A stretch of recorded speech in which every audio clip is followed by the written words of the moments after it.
नारायण सुप्रभात।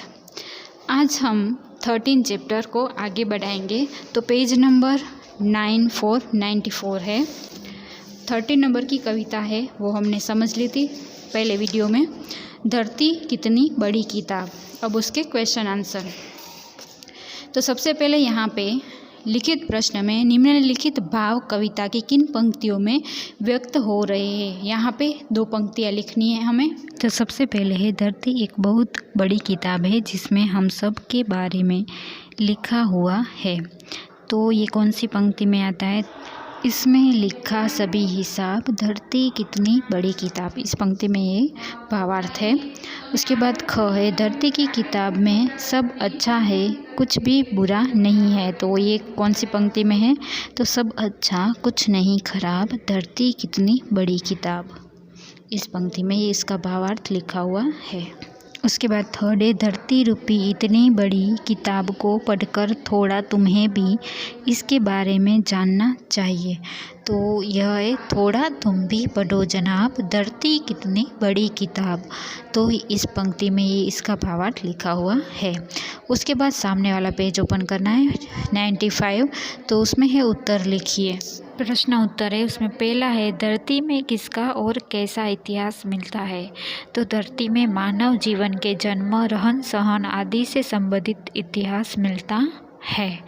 उसके बाद दूसरा है, धरती को कवि ने क्या बताया है। तो धरती को कवि ने एक बड़ी किताब बताया है जिससे हम सबको पढ़ना चाहिए। उसके बाद ग है, थोड़ा तुम भी पढ़ो जनाब, कवि ने किससे कहा। ये वाक्य है, ये पंक्ति है, वो किसको कवि ने कही है। तो कवि ने हम सब के लिए कहा है कि हम सभी को धरती रूपी किताब को पढ़कर उसके बारे में जानना चाहिए। ठीक है।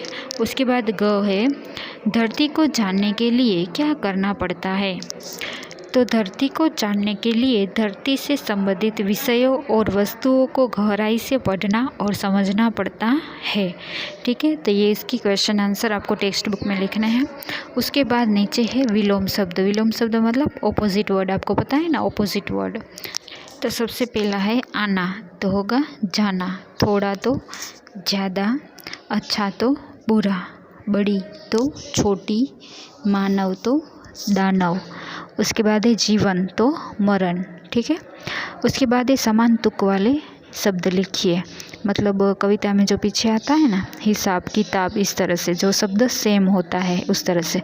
तो बाँचा तो जांचा, जाना तो आना, खजाना तो पुराना। ठीक है। राइमिंग वर्ड होता है ना, उसी तरह से ये तुक वाले शब्द कहते हैं हिंदी में। ठीक है।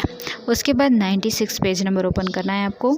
दिए गए शब्द में उचित जगह पर चंद्र बिंदु लगाकर शब्द लिखिए। मतलब यहाँ पे चंद्र बिंदी नहीं है, तो कहाँ पे चंद्र बिंदी आएगी। तो पहला है मुँह, तो उसमें मुँह बोलने में पता चलता है ना, तो म के ऊपर चंद्र बिंदी आएगी।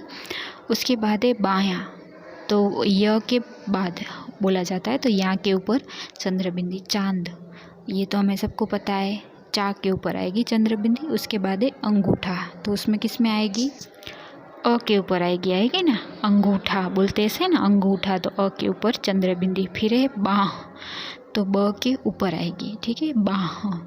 आँख, आँख नहीं होती, आँख होती है, तो आँख के ऊपर चंद्र बिंदी आएगी। ठीक है।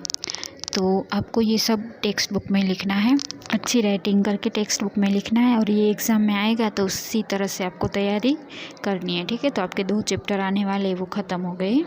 अब हम नेक्स्ट वीडियो में रिवीजन करें। Thank you.